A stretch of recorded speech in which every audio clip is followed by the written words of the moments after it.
Amados filhos e filhas, venho até vocês hoje com uma mensagem que se ergue como um farol em meio à escuridão, e desafio vocês a ouvir e discernir as palavras que reverberam em suas almas.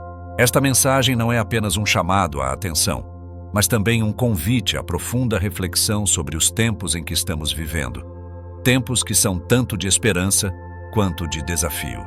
Como Jesus Cristo, o Salvador e Redentor, eu clamo para que vocês prestem atenção, estejam alertas e compreendam a significância da preparação espiritual que devem abraçar para terem uma vida plena, seguindo a vontade de Deus. Primeiramente, meus amados, peço que olhemos juntos para o tema da preparação para o terceiro templo em Jerusalém. Uma construção que não é apenas um ato físico, mas um sinal profético de enormíssima importância para toda a humanidade. Esta estrutura será o coração pulsante de eventos que se desdobrarão nos tempos finais. Uma alvorada que iluminará o Evangelho e, ao mesmo tempo, será um reflexo da luta entre o sagrado e o profano. Em Daniel 9, versículo 27, a Escritura declara: "E ele confirmará uma aliança com muitos por uma semana, e na metade da semana fará cessar o sacrifício e a oferta." Aqui, o que foi indicado não é apenas um ato destituído de significado, mas um evento que irá redefinir nosso entendimento sobre o sagrado. O templo não será apenas um lugar de adoração, mas um campo de batalha, onde o anticristo se manifestará em sua plenitude. Quando eu compartilho isso com vocês, meu filho, minha filha, é porque devemos estar vigilantes. Em Mateus 24, versículos 15 e 16, recordo: "Quando, pois, virem o abominável da desolação, de que falou o profeta Daniel no lugar santo, quem lê, entenda. Então os que estiverem na Judéia fujam para os montes."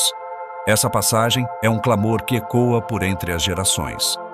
É um chamado urgente para que os fiéis reconheçam os tempos e que não se deixem levar pela tranquilidade ilusória que o mundo oferece. É um aviso para que preparem seus corações. À medida que observamos os eventos ao nosso redor, as realidades se tornam ainda mais evidentes. O Instituto do Templo é uma organização israelense que se dedica à construção do terceiro templo judeu no Monte do Templo, em Jerusalém. Eles têm produzido mais de 60 utensílios sagrados, que incluem o altar de ouro, a mesa do pão da proposição e o manto do sumo sacerdote. Cada um desses itens está apto para uso assim que o templo for construído, e isso não é um mero detalhe a ser ignorado, mas uma preparação que o céu tem orquestrado. Meus amados, não deixem que esses eventos cruciais passem desapercebidos. Cada um deles é um sinal e uma oportunidade para se fortalecer na fé. A construção do templo é um sinal que vai além do aspecto físico. É um prenúncio espiritual, uma manifestação do plano eterno de Deus para a redenção da humanidade. O chamado do Espírito Santo é para que cada um de vocês entre no lugar sagrado de seu coração e examine as intenções e os desejos que lá habitam. O templo é um símbolo de Deus habitando entre o seu povo, e a multiplicidade de tradições deve ser vista à luz desse entendimento profundo. Vamos agora aprofundar nossa reflexão sobre a vigilância global, um fenômeno que não só se desdobra em nosso mundo, mas que também traz um eco alarmante às portas da liberdade. Em Apocalipse 13, versículos 16 e 17, as palavras que foram escritas há muito tempo nos oferecem um vislumbre assustador do futuro. "E faz que a todos, pequenos e grandes, ricos e pobres, livres e escravos, lhes seja posto um sinal na mão direita ou na testa, e que ninguém possa comprar ou vender, senão aquele que tiver o sinal, o nome da besta ou o número do seu nome." É importante compreender a gravidade dessa advertência profética. A vigilância se transforma em roubo da liberdade individual e, finalmente, se apropria da autonomia que pertence ao ser humano. Com a ascensão das tecnologias de vigilância, como reconhecimento facial e coleta de dados biométricos, sabemos que a realidade que enfrentamos não é mera ficção científica, mas uma verídica chegada da era da opressão. Essa normalização da vigilância ocorre sob a bandeira da proteção e da segurança, mas é fundamental que reconheçamos as armadilhas que se escondem por trás de tais intenções. Implementações de sistemas de controle sobre os indivíduos estão se tornando parte do dia a dia sob a fachada de conveniência. E à medida que tal controle se torna uma norma social, muitos se tornam complacentes, aceitando a vigilância como um aspecto intrínseco de uma sociedade moderna. Esse estado de aceitação é uma isca da escuridão, uma sutil corrosão do espírito de liberdade que Deus dotou a cada um de seus filhos. E assim, à medida que avançamos para 2025, é meu desejo que vocês estejam alertas. A vigilância não se restringirá a nações, indivíduos, deles ou de seus familiares. Estará abrangendo tudo. Eles saberão o que vocês compram, para onde vão, o que consomem e até mesmo o que pensam. O futuro em que viveremos, sem uma oposição consciente, poderá levar as pessoas a aceitar que sua privacidade se torne uma mercadoria. Contudo, minha preocupação é que, quando permitimos que esta opressão entre em nosso meio, descuidamos da verdadeira liberdade que é encontrada em Deus. O que se desdobra diante de seus olhos é a crescente vigilância que não só vigia suas ações, mas que busca capturar suas reações e emoções. A natureza humana é uma joia que brilha profundamente em meio à escuridão da materialidade. Um estado de consciência deve ser elevado para que cada um de vocês reconheça que não tem apenas uma mente a ser monitorada, mas que sua essência é preciosa. Essa condição atual permitirá que muitos acreditem que podem simplesmente ignorar abrir mão da liberdade em nome da segurança. Uma corrente de ganância escorre de maneira crescente na sociedade moderna, e isso é um sinal apresentado nos tempos finais. Em 2 Timóteo 3, versículos de 1 a 5, Paulo descreve os riscos mencionando que, nos últimos dias, sobrevirão tempos difíceis. Pois os homens serão amantes de si mesmos, avarentos, soberbos, blasfemos, desobedientes a pais e mães, ingratos e profanos. Essas passagens devem marcar vosso coração com uma realidade que não pode ser ignorada. A ganância opera como um câncer silencioso, corroendo relacionamentos e comunidades. Uma chave para essa idolatria é a idolatria à riqueza.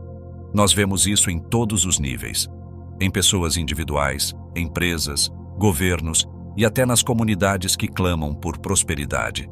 Essa busca incessante por poder e dinheiro é um veneno que leva à destruição. O amor ao dinheiro é a raiz de todos os tipos de males, e aqueles que sucumbem a ele enfrentarão consequências não apenas nesta vida, mas na eternidade. Na esfera mundial, o que observamos são os conflitos moldados por interesses financeiros, onde as guerras são alimentadas pelo desejo insaciável de poder e lucro. Por trás de muitos conflitos, você verá a exploração de recursos e vidas. Isso é um espelho da ganância.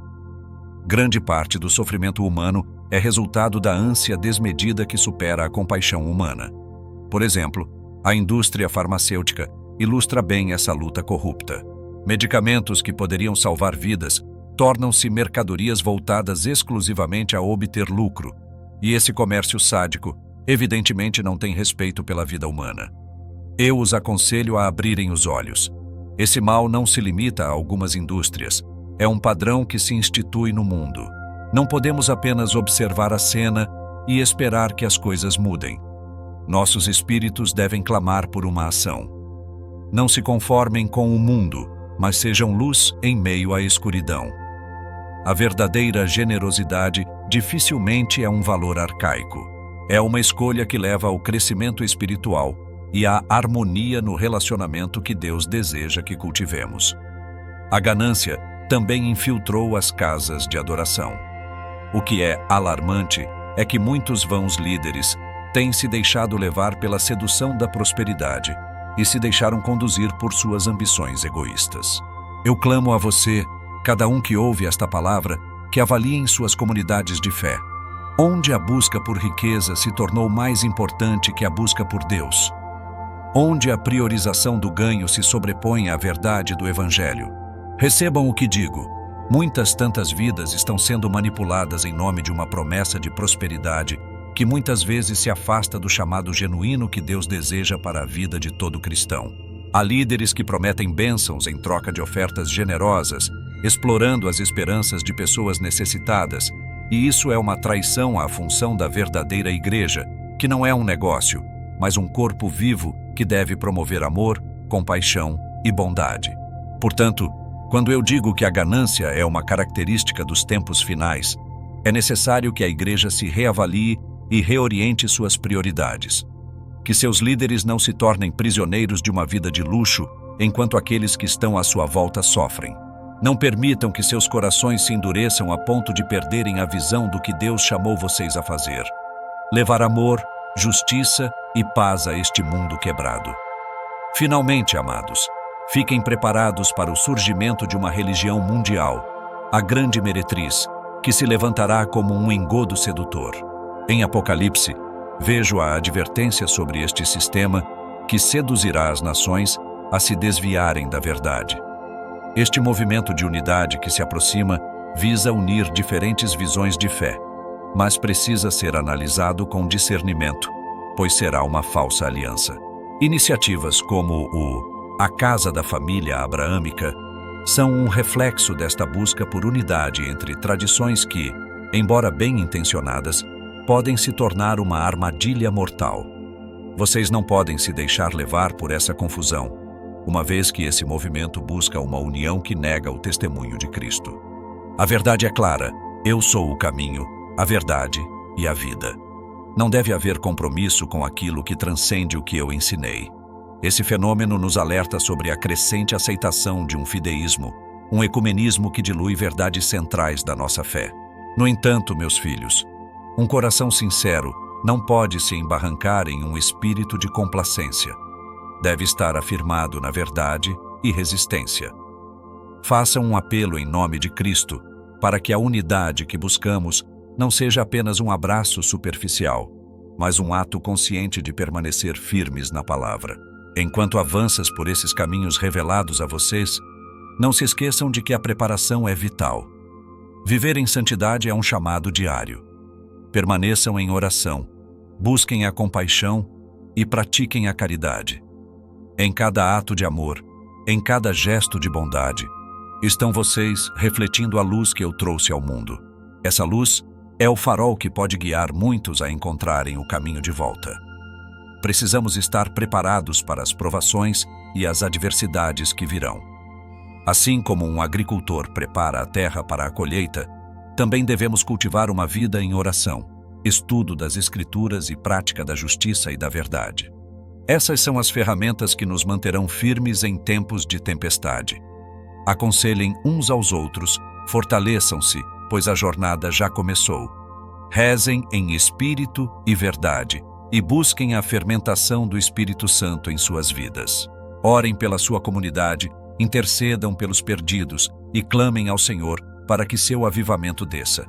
Se meu povo, que se chama pelo meu nome, se humilhar e orar e buscar a minha face e se converter dos seus maus caminhos, então eu ouvirei dos céus e perdoarei os seus pecados e sararei a sua terra. O testemunho é uma atitude de fé ativa.